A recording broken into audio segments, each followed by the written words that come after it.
Hello আমার sweet cute বন্ধুরা, কেমন আছো তোমরা সবাই? নিশ্চয়ই আমার গল্প শুনে খুব সুখ নিচ্ছ এবং আনন্দেই আছো। তোমাদের আনন্দ দিতেই তো আমি প্রতিদিন নতুন গল্প নিয়ে হাজির হয়ে যাই। তো চলো, তোমরা যারা এখনও আমার চ্যানেলটি সাবস্ক্রাইব করোনি তারা প্লিজ প্লিজ আমার চ্যানেলটি সাবস্ক্রাইব করে দাও। তো চলো, ভিডিওটি লাইক করে চ্যানেলটি সাবস্ক্রাইব করে দাও। উফ, কাব্য ভাইয়া, আপনি এমন করছেন কেন? আমার ব্যথা লাগছে। আহ। খুব লাগছে তাই না? অভ্যাস করে নে, কারণ আজকের পর থেকে এমন ব্যথা তোর রোজ পেতে হবে। আর আমি তো তোর হাতে ব্যথা দিচ্ছি, জানি না আর কোথায় কোথায় ব্যথা লাগবে তোর। কাব্য ভাইয়া, আমি কি করেছি?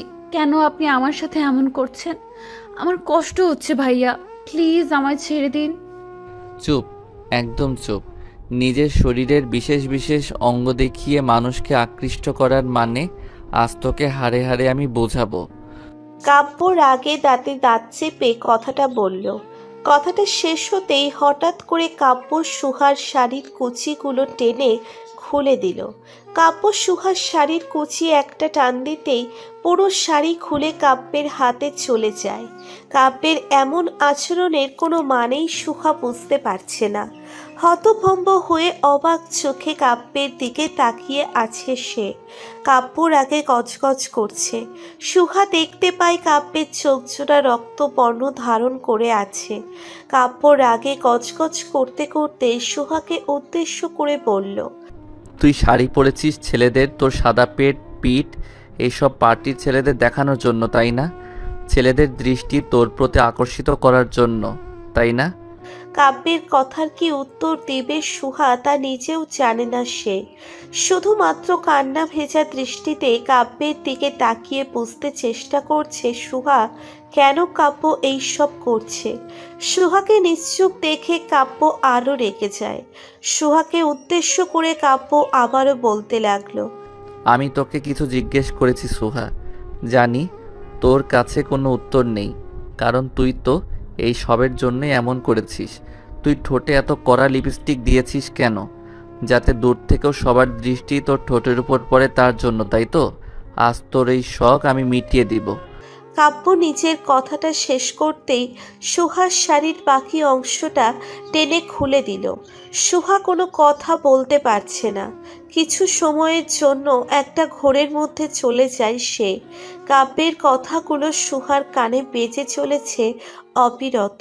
কাব্য তাকে এতটা নীচ মনে করলো কি করে? সুহা তো নিজের মনের খুশিতে এমন করছে সাজেনি, বরং বড় আপুরা তাকে একদম করে সাজিয়ে দিয়েছে। আর তার থেকেও বড় কথা হলো, সবাই তো এমন করেই সেজেছে, তবে কেন কাব্য তাকে দোষারোপ করছে? বিষয়টা কোনোভাবেই তার মাথায় ঢুকলো না। কাব্য সুহার শাড়িটা নিচে ফ্লোরে ফেলে দিল। কাব্যের সামনে এখন সুহা অর্ধনগ্ন হয়ে দাঁড়িয়ে আছে। কাব্য এক নেশালো দৃষ্টিতে সুহার দিকে তাকালো। উপর থেকে নিচ অব্দি ভালো করে চোখ বুলিয়ে নিল সে। সুহার পায়ের কাছে হাঁটু গেড়ে বসে পড়ল কাব্য। সুহার মেদবিহীন ফর্সা উজ্জ্বল পেটের মধ্যে নাভিটা স্পষ্ট দেখা যাচ্ছে। কাব্য আলতো করে সুহার নাভিতে নিজের হাত লাগালো। কাব্যের হাতের স্পর্শে সুহার শরীরে কোনো ধরনের অনুভূতি কাজ করলো না। কাব্য নিজেকে আর ধরে রাখতে পারল না। সুহার পেটের মাঝে পিঠের মাঝে ইচ্ছে মতো আঁচড় কাটতে লাগলো। কাব্য উন্মাদের মতো সুহার সারা শরীরে হাত বুলিয়ে আদর করে যাচ্ছে। সুহা ব্যথায় কুঁকড়িয়ে উঠল বেশ শব্দ করে। কাব্য কখনো তার সাথে এমন ব্যবহার করেনি, যার কারণে সুহা বেশ অবাক হয়ে যায়। এমন আচরণের কোনো মানেই সে বুঝতে পারল না। কাব্য সুহার বুকের উপর নিজের মাথা ঠেকিয়ে নিজের নাক ঘষতে লাগলো। সুহা ভয়ে ও ব্যথায় কেঁদে কেঁদে কাব্যকে উদ্দেশ্য করে বলতে লাগলো, কি করছেন কি ভাইয়া? লাগছে আমার, ছাড়ুন আমাকে প্লিজ। সুহার কথাগুলো শুনে কাব্য আরো বেশি রেগে গেল। রাগে গজগজ করতে করতে কাব্য সুহাকে দেওয়ালের সাথে চেপে ধরে বলতে লাগলো, এখন তো লাগবে। যখন পার্টির সবাই চোখ দিয়ে তোকে গিলে খাচ্ছিল তখন বেশ আনন্দ লাগছিল, তাই না? আর যখন আমি তোকে ছুলাম তখন তোর শরীরে ফোসকা পড়ে গেল। কাব্য কথাটা বলতে বলতে সুহার খোপা করা চুলগুলো মুঠি করে শক্ত করে ধরে দাঁতে দাঁত চেপে বলতে লাগলো। চুল খোপা করে বেঁধেছিস যাতে পিঠটা দেখতে কারো অসুবিধা না হয়। আজ তোর চুল আমি। কাব্য কথাটা সম্পূর্ণ না বলে সুহার চুলের খোপা ধরে টান দিতেই চুল খুলে যায়। কাব্যের আচরণে সুহা চমকে যায় আর চুল ধরার কারণে ভীষণ ব্যথা পায়। কাব্যের সেই দিকে কোনো ভ্রুক্ষেপ নেই, আর থাকবেই বা কেন। কাব্য বারবার করে সুহাকে বুঝিয়েছে যে সে যেন সবার মতো করে না থাকে। সুহার দিকে তাকানোর অধিকার শুধুমাত্র কাব্যের, আর কারণ না। কিন্তু সুহা কাব্যের কথায় কোনো পাত্তা না দিয়ে নিজের মনের মতো করে চলাফেরা করে, যা কাব্যের একদম সহ্য হয় না। কাব্য সুহাকে নিজের জীবনের চাইতেও বেশি ভালোবাসে। উজ্জ্বল বর্ণের কাব্যের সাথে প্রেমের সম্পর্কে আবদ্ধ হবার জন্য কতজন যে পাগল হয়ে থাকে তার হিসেব নেই, কিন্তু কাব্য কাউকে পাত্তা দেয় না, শুধুমাত্র নিজের ভালোবাসা সুহার জন্য। আর সেই সুহা নাকি কাব্য চৌধুরীর কথা অমান্য করে অন্য পুরুষকে নিজের বিশেষ অঙ্গ দেখায়। এটা কাব্য কখনো সহ্য করতে পারবে না। কাব্য সুহার চুল খুলে দিয়ে সুহাকে দেওয়ালের সাথে চেপে ধরল। সুহা কাব্যের রাগ আর এই অত্যাচারকে সহ্য করতে না পেরে কান্না করে দিল। সুহা কান্না করে করে কাব্যকে বলল, কাব্য ভাইয়া, আপনি আমার কষ্ট দিয়েন না। বিশ্বাস করুন, আমি কিচ্ছু করিনি। বড় আপু আমাকে এমনভাবে সাজিয়ে দিয়েছে। আর আজ তো আমার জন্মদিন, তাই শাড়ি পরেছি। শাড়ি আমার অনেক পছন্দের, আর কখনো পরবো না আমি, কথা দিচ্ছি। প্লিজ আমায় দয়া করে ক্ষমা করে দিন। চুপ একদম। জন্মদিন দেখে তুই এমন করে সাজবি সেটা তো হতে পারে না। তুই জানিস আমি তোর দিকে কেউ তাকালে সেটা আমি সহ্য করতে পারি না। তার উপর ওরা তো তোকে গিলে খাচ্ছে মনে হচ্ছে। এত কিছু আমি কি করে সহ্য করব বল আমায়? এর জন্য তোকে সাজা পেতেই হবে। আমার রাগ কতটা ভয়ানক আর আমার কথা না শোনার পর কতটা ভয়ানক হতে পারে আজ তোকে বোঝাবো আমি। কাব্য সুহাকে দেওয়ালের সাথে চেপে ধরে কথাটা বলল। অতঃপর সুহার ঠোঁটের উপর লেপ্টে থাকা লিপস্টিকের দিকে তাকালো। সুহার ঠোঁট জোড়া কাঁপছে। কাব্য এক দৃষ্টিতে তাকিয়ে আছে সুহার ঠোঁটের দিকে। আপন মনে বলে উঠল কাব্য, না, এই কম্পিত ঠোঁটের দিকে দৃষ্টিপাত করে থাকলে হবে না। এই ঠোঁটের মিষ্টি স্বাদ আমায় গ্রহণ করতেই হবে। আমি এই মিষ্টি স্বাদের জন্য ব্যাকুল হয়ে আছি। কাব্য সুহার ঠোঁটের দিকে ক্রমশ এগিয়ে আসতে লাগলো। সুহা নিজের ঠোঁটকে কাব্যের সামনে থেকে আড়াল করতে পারছে না, আর করবেই বা কেমন করে। কাব্য যে তার খুব কাছে আছে, ইচ্ছে করলেই তো আর কাব্যের থেকে সরে যাওয়া যায় না। সুহা দেওয়ালের সাথে একদম লেপ্টে আছে। মনে হচ্ছে সেই দেওয়াল ভেঙে পালাবে এখন, কিন্তু আজ যে তার পালানোর কোনো রাস্তা নেই। কাব্য সুহার ঠোঁটের দিকে এগিয়ে আসতে আসতে অবশেষে সুহার কোমল নরম ঠোঁটজোড়া নিজের দখলে নিয়ে নিল। সুহা পাথরের মতো দাঁড়িয়ে আছে, কোনো সাড়া নেই তার, আর থাকবেই বা কেমন করে। সুহা যে এই অদ্ভুত ভালোবাসার শিহরণ উপভোগ করার অবস্থায় নেই। কাব্য কিছু সময় ধরে সুহার ঠোঁটের স্বাদ নিয়ে কিছু একটা ভেবে হঠাৎ করে সুহাকে এক ধাক্কা দিয়ে নিজের থেকে আলাদা করে নিল। কাব্যের ধাক্কায় সুহা একটু অবাক হলো। বুঝতে পারছে না সুহা হঠাৎ করে আবার কাব্য কেন ছেড়ে দিল। কাব্য সুহাকে ছেড়ে দিয়ে গম্ভীর কণ্ঠে সুহাকে উদ্দেশ্য করে বলতে লাগলো, নেক্সট টাইম আমার সামনে তো দূর, কখনো কোনো ছেলের সামনে যাবার আগে শতবার চিন্তা করবি। কাব্য কথাটা বলতেই হন হন করে সুহার সামনে থেকে চলে যায়। কাব্য চলে যেতেই সুহা হাঁটু কেড়ে মাটিতে বসে পড়ল। মাটিতে বসে সুহা কান্না করতে লাগলো। কাব্য তাকে আজ অনেক কথা শুনিয়েছে, অনেক অপমান করেছে তাকে। এই অপমানগুলো ধারালো ছুরির মতো তার বুকটাকে ফালা করে দিয়েছে। আজ সুহার জন্মদিন ছিল, সেই জন্মদিনকে নিয়েই আজকের একটা পার্টি দেওয়া হয়। সুহা নিজের জন্মদিনে শাড়ি পরে নিচে আসে কেক কাটার জন্য, কিন্তু তার শাড়িটা এমনভাবে ছিল যে পার্টিতে আসা সকল গেস্টের দৃষ্টি কাড়ল। সুহা নিজেও জানতো না এমন কি হবে তার সাথে। কাব্য এইসব দেখে সুহাকে সবার সামনে কিছু বলল না, রুমে নিয়ে এসে এইসব করলো।